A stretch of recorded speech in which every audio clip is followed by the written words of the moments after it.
바다에서 하루에 억대를 벌던 사장이 있었습니다. 고급 술집에서 돈뭉치를 뿌리며 내일 잡히는 고기 전부 내 것이라고 호언장담했죠. 하지만 3년 후 그는 모든 것을 잃고 채권자들한테 고통을 받는 신세가 되었어요. 파산한 사장이 어억 건을 1억 원 채권자에게 넘겨주었습니다. 그때만 해도 아무도 몰랐어요. 그 순간이 운명을 완전히 바꿔놓을 거라는 걸 말이죠. 탐욕에 빠진 자는 몰락하고 겸손하고 성실한 자는 바다로부터 축복받은 이야기를 시작합니다. 오늘 주제가 마음에 드신다면 구독과 좋아요를 눌러주세요. 더 많은 이야기를 전하는 힘이 됩니다. 1980년대 속초의 새벽 바다는 그야말로 장관이었습니다. 축구장만 한 크기의 거대한 정치망이 바다 위에 설치되어 있었고 그 안에는 매일 아침 은빛 물고기들이 가득 차올랐죠. 어업회사 사장 김태성은 배 위에서 그 광경을 바라보며 흐뭇한 미소를 지었습니다. 이야, 오늘도 대박이네요. 선원들의 환호성이 바다 위로 울려 퍼졌습니다. 정치망을 끌어올리자 명태, 대구, 오징어, 방어, 고등어가 쏟아져 나왔어요. 하루 어획량이 웬만한 회사원 몇 년치의 월급에 달하는 상황이었죠. 김태성은 장부를 펼쳐보며 계산기를 두드렸습니다. 그의 눈에는 욕심이 가득했어요. 매일 엄청난 부를 가져다주는 바다는 그에게 끝없는 금광이나 다름없었습니다. 매일 아침 그물만 올리면 큰 돈이 들어오니 이러한 호황이 영원할 것만 같았습니다. 매일 새벽 4시면 어김없이 바다로 나가는 김태성의 일상은 황금빛 꿈으로 가득했어요. 선원들도 덩달아 신이 났죠. 보너스가 두둑하게 나오니 모두가 웃음꽃을 피웠습니다. 사장님 덕분에 우리도 잘 살게 됐습니다. 하지만 바다는 변덕스러운 법이에요. 김태성은 아직 그 사실을 모르고 있었습니다. 매일 쏟아지는 황금 같은 수익에 취해 앞으로 닥칠 시련을 전혀 예상하지 못했거든요. 그저 오늘도 내일도 이런 호황이 계속될 것이라고 믿고만 있었죠. 돈이 밀물 들어오듯 쏟아지자 김태성의 생활은 180도 달라졌습니다. 예전에는 소주 한 잔도 어렵게 마시던 그가 이제는 속초 최고급 술집의 단골이 되었어요. 사장님 오셨네요. 마담의 환영 인사가 끝나기도 전에 김태성은 주머니에서 돈뭉치를 꺼내 테이블 위에 던졌습니다. 오늘 이 돈 다 쓸 때까지 놀자. 그의 호언장담에 술집 여자들이 몰려들었죠. 김태성은 술에 취해 더욱 큰 소리를 쳤어요. 내일 잡히는 고기 전부 너희 것이야. 걱정 말고 마음껏 놀아. 집에서도 마찬가지였습니다. 아내 순자는 남편의 변한 모습을 걱정했어요. 여보, 이렇게 돈을 물쓰듯 하면 어쩌려고 그래요 하지만 김태성은 코웃음을 쳤습니다. 뭘 걱정해? 바다에 돈이 깔려 있는데. 새 차를 사고 집을 고치고 비싼 옷을 사입고 다니며 술에 절어 사는 김태성의 모습에 동네 사람들은 혀를 찼어요. 하지만 그는 아랑곳하지 않았습니다. 오히려 더 과시하듯 돈을 썼죠. 선원들에게도 보너스를 후하게 주었어요. 다들 고생 많다. 이번 달은 평소보다 2배로 줄 테니 마음껏 써. 선원들은 좋아했지만 속으로는 걱정이 앞섰습니다. 바다 일을 오래 한 사람들은 알고 있었거든요. 호황이 영원하지 않다는 걸 말이에요. 김태성의 씀씀이는 날이 갈수록 커져만 갔습니다. 마치 돈이 바닥나지 않을 것처럼 행동했죠. 그런 그를 보며 아내 순자는 밤마다 한숨만 쉬었어요. 1983년 가을, 바다에 이상한 조짐이 나타나기 시작했습니다. 평소보다 바닷물 색깔이 달랐고 물고기들의 움직임도 예전 같지 않았어요. 김태성은 처음에는 대수롭지 않게 생각했습니다. 며칠만 지나면 괜찮아질 거야. 하지만 해양 전문가들은 심각한 변화를 감지하고 있었어요. 난류와 한류의 흐름이 바뀌면서 수온이 급격히 변했던 겁니다. 동해안으로 몰려드는 명태, 대구, 오징어 등 주종 물고기들이 살기 좋은 환경이 완전히 달라진 거죠. 일주일이 지나도 한 달이 지나도 상황은 나아지지 않았습니다. 정치망을 끌어올려도 예전 같은 은빛 물고기 떼는 보이지 않았어요. 대신 값어치 없는 잡어들만 약간 걸려 나올 뿐이었죠. 이상하네요, 사장님. 이런 일이 처음이에요. 선원장 박서방이 걱정스러운 표정으로 말했습니다. 김태성도 점점 불안해지기 시작했어요. 며칠의 문제라고 생각했던 일이 계속 이어지고 있었거든요. 바다는 정말 변덕스러웠습니다. 어제까지 황금알을 낳는 거위였던 바다가 하루아침에 텅 빈 허공이 되어버렸어요. 김태성은 매일 바다를 바라보며 애타게 기다렸지만 물고기들은 돌아오지 않았습니다. 내일은 잡힐 거야, 분명히. 김태성은 자신에게 되뇌었지만 그의 목소리에는 확신이 없었어요.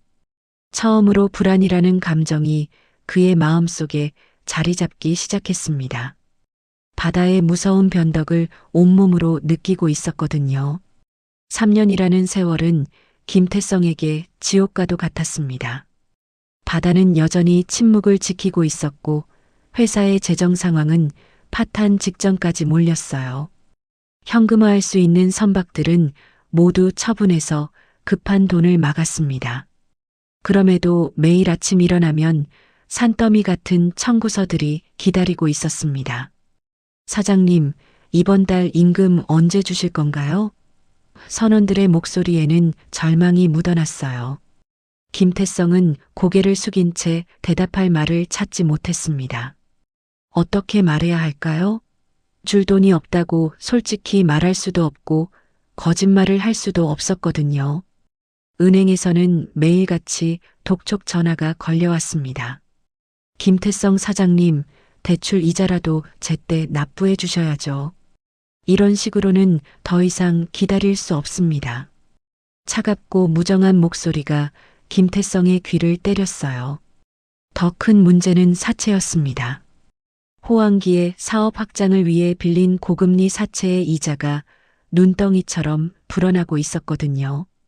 김 사장, 약속 어기면 안 되는 거 알지?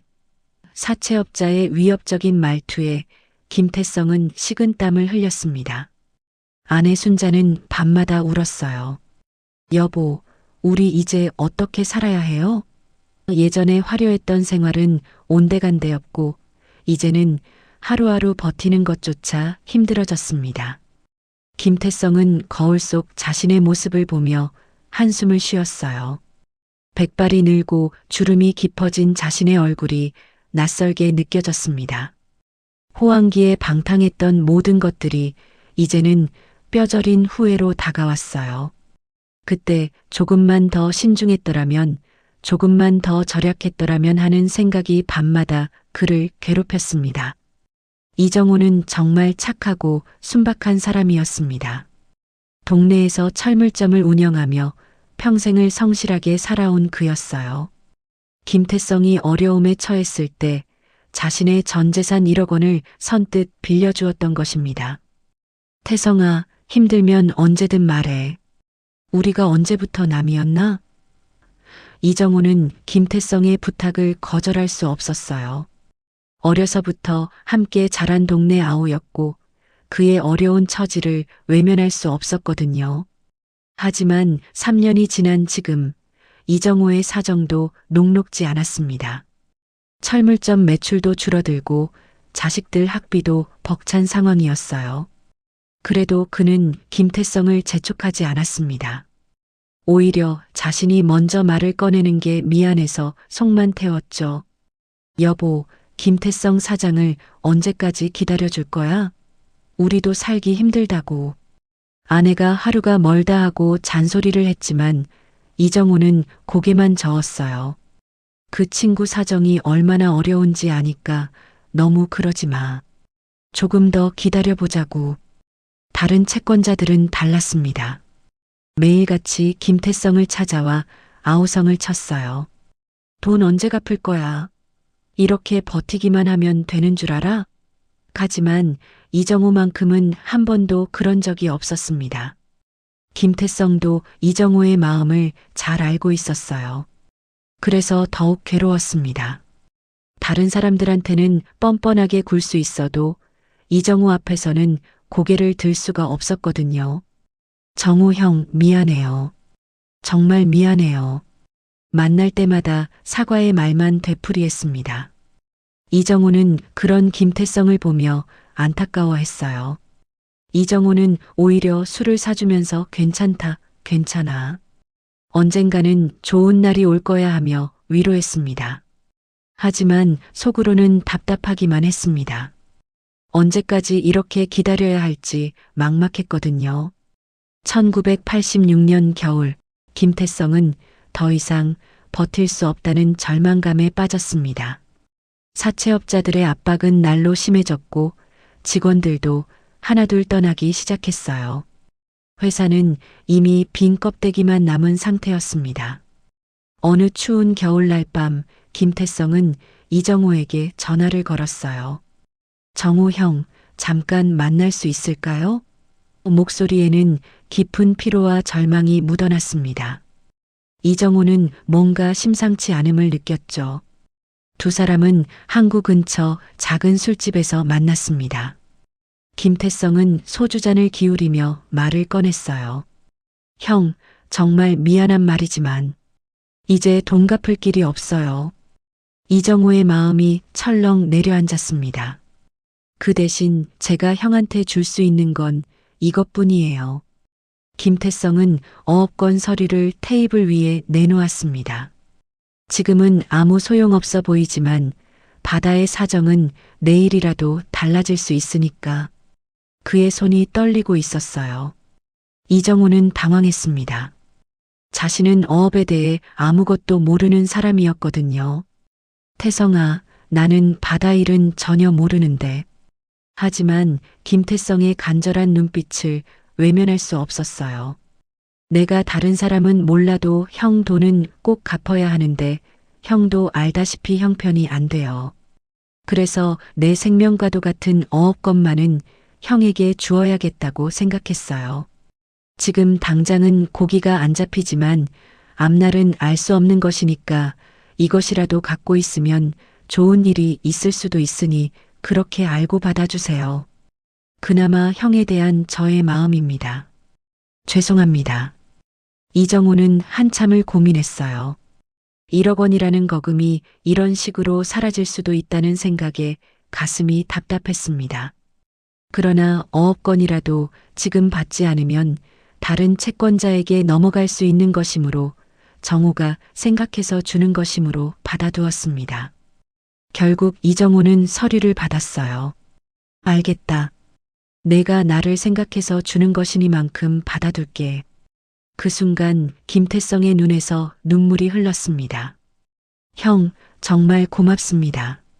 죽을 때까지 이 은혜 잊지 않겠어요. 2년 후인 1988년 봄, 바다에 놀라운 변화가 일어났습니다. 5년 동안 침묵하던 바다가 갑자기 생명력을 되찾기 시작한 거예요.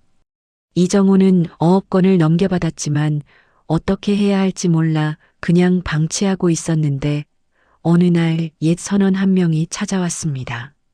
사장님, 바다가 완전히 달라졌어요. 물고기가 다시 몰려오고 있습니다. 선원의 흥분된 목소리에 이정우는 반신반의했어요. 하지만 직접 바다에 나가본 순간 그는 자신의 눈을 의심했습니다. 정치망 안이 은빛 물고기들로 가득 차 있었거든요. 명태, 오징어, 고등어가 예전 호황기보다도 더 많이 잡혔어요. 이게 정말 가능한 일인가? 이정우는 꿈을 꾸는 것 같았습니다. 해양학자들은 이 현상을 기적이라고 불렀어요. 바닷물의 온도와 해류가 물고기들에게 최적의 조건으로 바뀌면서 주어종이 다시 몰려들기 시작한 거였습니다. 마치 하늘이 오랜 침묵에 대한 보상을 해주는 것 같았죠. 이정호는 급히 옛 선원들을 다시 모았습니다. 다들 다시 일해주실 수 있나요? 선원들도 기뻐했어요. 오랫동안 실직 상태였던 그들에게는 담비 같은 소식이었거든요. 첫 번째 조업에서 나온 수익을 보고 이정호는 깜짝 놀랐습니다. 하루 매출이 자신의 철물점 몇 개월 매출보다 많았어요. 이런 일이 정말 일어날 수 있구나. 그는 감격했습니다. 바다는 정말 신비로웠어요. 김태성에게는 등을 돌렸지만 이정호에게는 무한한 선물을 주고 있었습니다. 마치 성실하고 착한 사람을 알아보고 축복해주는 것 같았죠. 이정호는 매일 바다에 감사 인사를 올렸어요. 갑작스러운 대박에 이정호는 큰 고민에 빠졌습니다. 개인 소득으로는 감당할 수 없을 만큼 큰 돈이 들어오고 있었거든요. 세무사의 조언에 따라 그는 법인을 설립하기로 결정했어요. 동해수산 주식회사. 이정호가 직접 지은 회사 이름이었습니다. 철물점만 운영하던 그가 갑자기 어업회사 사장이 된 거죠. 처음에는 모든 게 낯설고 어려웠어요. 조업에 필요한 배는 일단 임차로 중당했습니다. 하지만 이정호는 김태성과는 완전히 다른 방식으로 회사를 운영했습니다. 검소하고 성실했던 그의 성품이 그대로 드러났어요. 우리 모두 열심히 일해서 정당하게 번 돈입니다. 아껴 쓰고 나누어 써야죠. 선원들에게는 적정한 임금과 보너스를 주되 과도하지 않게 했어요. 너무 많이 주면 오히려 독이 될 수 있어요. 꾸준히 일할 수 있게 도와드리는 게 진짜 배려죠. 이정호의 철학이었습니다. 회사 운영비도 철저히 관리했어요. 필요한 곳에는 과감히 투자하되 불필요한 지출은 절대 하지 않았습니다. 김태성처럼 술집에서 돈을 뿌리는 일은 상상도 할 수 없었거든요. 무엇보다 이정호는 매일 바다에 나가 직접 일했어요. 사장이라고 해서 사무실에만 앉아 있으면 안 되죠. 현장을 알아야 제대로 된 판단을 할 수 있어요. 선원들은 그런 이정호를 진심으로 존경했습니다. 회사는 날로 번창했어요. 임차한 배를 모두 반환하고 새로운 배를 모두 현금으로 구입하였습니다. 안정적인 회사 운영과 꾸준한 수익 창출로 업계에서도 주목받기 시작했습니다. 이정호는 성공했지만 여전히 겸손했어요. 이 모든 게 바다가 주는 선물이니까 감사한 마음으로 일해야죠. 1990년대 들어 동해안에 큰 변화의 바람이 불기 시작했습니다. 정부에서 서울, 강릉, 속초를 잇는 전철 건설 계획을 발표한 거예요. 이 소식에 지역 부동산 시장이 들썩이기 시작했습니다. 이정호는 남다른 안목을 보였어요. 사람들이 쉽게 올 수 있게 되면 관광객이 많이 늘어날 거야. 미리 준비해야겠어. 그는 어업으로 번 돈을 바탕으로 새로운 사업을 구상했습니다. 바닷가 근처에 좋은 땅을 매입한 이정호는 현대식 콘도를 건설하기로 했어요. 당시 속초 인근에는 변변한 콘도가 없고 여관이나 민박만 있던 시절이었습니다. 주변 사람들은 걱정했습니다. 이정호 사장, 어업도 잘 되는데 괜히 다른 일에 손대지 마세요. 하지만 그의 생각은 달랐어요. 시대가 바뀌고 있어요. 사람들이 여가를 즐기려는 욕구가 커지고 있다고요. 바다를 보며 휴식할 수 있는 곳을 만들어주면 분명 좋아할 거예요. 이정호의 확신에 찬 목소리였습니다. 콘도 건설이 시작되자 관심이 쏠렸어요. 바다가 한눈에 보이는 멋진 전망과 현대적인 시설로 무장한 콘도였거든요. 이정호는 직접 설계부터 시공까지 꼼꼼히 챙겼습니다. 분양이 시작되자 예약이 폭주했어요. 서울에서 주말마다 바다를 보러 오고 싶어하는 사람들이 생각보다 훨씬 많았던 거죠.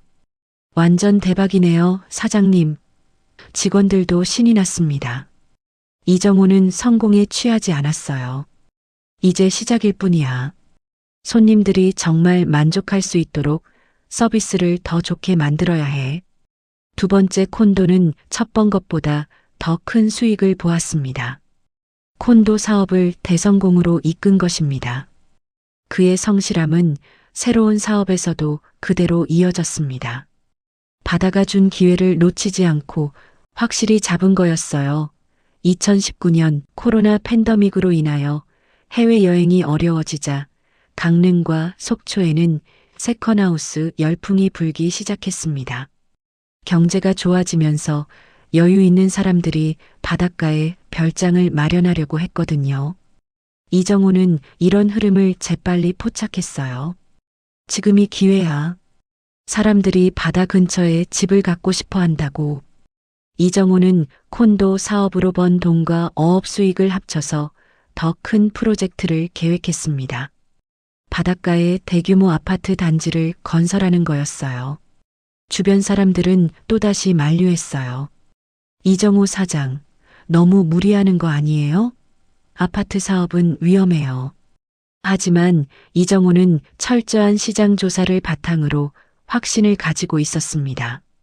서울 사람들이 주말마다 바다를 보러 와요. 그런데 매번 비싼 숙박비 내고 올 바에야 아예 집을 사는 게 낫다고 생각하겠죠. 이정호의 분석은 정확했어요. 건설이 시작되자 벌써부터 문의가 쏟아졌습니다. 아직 완공도 되지 않았는데 선분양 신청자가 줄을 섰어요. 바다 전망 좋은 아파트가 이런 가격에 나온다고요? 사람들은 믿기 어려워했습니다. 이정호는 가격을 합리적으로 책정했어요. 너무 비싸면 팔리지 않고 너무 싸면 손해라는 걸 알고 있었거든요. 적정한 이익만 남기고 고객들이 만족할 수 있는 가격으로 하자. 분양 개시 첫날 모든 물량이 완판되었습니다. 100% 분양 성공이었어요. 이정호는 2차, 3차, 4차, 5차 아파트 시행을 연속 성공하여 커다란 부를 이뤘습니다. 정말 꿈 같은 일이야. 한때 1억 원 때문에 밤잠을 못 자며 고민했던 그가 이제는 수백억 원의 부를 손에 넣게 된 거죠. 하지만 이정호는 여전히 겸손했어요. 운이 좋았을 뿐이야. 바다가 도와준 거지. 그는 성공의 원인을 자신의 능력보다는 바다의 은혜로 돌렸습니다. 2000년에 접어들면서 이정호는 속초 지역에서 손꼽히는 거부가 되었습니다. 한때 작은 철물점 사장이었던 그가 이제는 어업회사, 콘도, 아파트까지 여러 사업을 성공적으로 운영하고 있었어요. 이정호 사장님 모르는 사람이 어디 있겠어요? 지역 사람들은 그를 존경의 눈으로 바라봤습니다. 하지만 이정호는 성공했다고 해서 태도가 바뀌지 않았어요. 여전히 예전 그 모습 그대로였습니다. 매일 아침 일찍 일어나 바다에 나가는 습관도 그대로였어요. 사업이 커져도 현장을 잊으면 안 되죠. 직원들은 그런 이정호를 보며 감동했습니다. 성공한 사장이 직접 현장에서 일하는 모습이 대단해 보였거든요. 생활도 여전히 검소했어요. 비싼 외제차 대신 실용적인 차를 타고 화려한 옷보다는 단정한 옷을 입었습니다. 돈이 많다고 해서 함부로 쓰면 안 되죠. 필요한 곳에만 써야 해요. 지역 사회에 대한 기여도 잊지 않았어요. 어려운 이웃들을 도와주고 지역 발전을 위한 사업에도 적극 참여했습니다. 제가 이렇게 잘 살 수 있게 된 것도 이 지역 덕분이에요. 보답해야죠. 사람들은 이정호를 진심으로 존경했어요. 저런 분이 진짜 성공한 거야. 돈만 많다고 성공이 아니지. 그의 인품을 아는 사람들은 입을 모아 칭찬했습니다. 이정호 자신도 이런 변화가 믿기지 않았어요. 1억 원 때문에 고민했던 그가 이제는 수백억 원의 자산을 가진 거부가 되었으니까요. 인생이 정말 신기해. 어떻게 이런 일이 일어날 수 있을까? 하지만 그는 자만하지 않았습니다. 항상 감사하는 마음으로 살아갔어요. 2015년 어느 가을날 이정호는 바다를 바라보며 지난 30년을 되돌아봤습니다. 한때 1억 원의 채권자에 불과했던 자신이 이제는 여러 계열사를 거느린 그룹 회장이 되었어요. 모든 게 꿈만 같았습니다. 반면 김태성은 어떻게 됐을까요? 그는 여전히 어려운 생활을 하고 있었어요. 간혹길에서 마주치면 고개를 숙이며 인사했습니다. 정우 형, 정말 잘 되셨네요. 부러움과 후회가 섞인 목소리였죠. 이정우는 김태성에게 감사했습니다. 부도 직전의 어려운 상황에서 많은 채권자들의 압박 속에서도 자신에게 5억 건을 넘겨준 그 마음에 진심으로 감사했습니다. 그때 그 일이 없었다면 지금의 나도 없었을 거야. 오히려 감사한 마음이 더 컸습니다. 5억 건을 넘겨받은 게 인생의 전환점이었거든요. 그래서 이정우는 결심했습니다. 김태성에게 감사의 뜻을 표하고 재기의 기회를 주기로 한 거예요. 태성아, 내가 이렇게 커진 데 대해 너에게 진심으로 감사하게 생각해. 내가 5억 건을 주었기 때문에 오늘의 내가 있는 것에 대해 정말 감사한다. 그리고 회사가 커져서 내가 동해수산까지 신경 쓰기가 힘들어. 바다 일은 내가 나보다 훨씬 잘 알잖아. 그러니 내가 동해수산 사장을 맡아보지 않을래? 김태성은 믿을 수 없다는 표정이었습니다. 형, 정말 괜찮은 거예요? 저 같은 사람이 사장을. 김태성의 목소리가 떨렸어요. 이정우는 웃으며 답했습니다. 내 덕분에 내가 여기까지 온 거야. 이제 다시 시작하자. 실패한 경험이 있으니까 더 잘할 수 있을 거야. 동해수산 사장이 된 김태성은 예전과는 완전히 달랐어요. 실패의 아픔을 겪은 만큼 더욱 신중하고 겸손해졌습니다. 이정호의 따뜻한 배려가 김태성에게는 새로운 희망이었죠. 바다는 정말 신비로웠습니다. 탐욕에 빠진 김태성에게는 등을 돌렸지만 성실한 이정호에게는 무한한 기회를 주었어요. 그리고 이정호의 따뜻한 마음을 통해 김태성에게도 다시 한번 기회를 주었습니다. 지역 사람들은 두 사람의 이야기를 교훈으로 삼았어요. 이정호 회장님처럼 성실하고 따뜻하게 살아야 해. 젊은 사업가들에게는 훌륭한 본보기가 되었습니다. 바다는 결국 성실한 자의 편에 섰습니다. 탐욕은 몰락을 부르고 성실은 번영을 가져다 주었어요. 그리고 진정한 성공은 혼자가 아닌 함께할 때 더욱 빛이 난다는 것을 보여주었습니다. 김태성의 방탕과 탐욕, 이정호의 성실함이 보여주듯 진정한 성공은 욕심이 아닌 겸손과 성실함에서 나옵니다. 오늘 이야기 공감되셨다면 따뜻한 마음으로 구독과 좋아요 눌러주시고 다음 이야기에서 또 만나요. 감사합니다.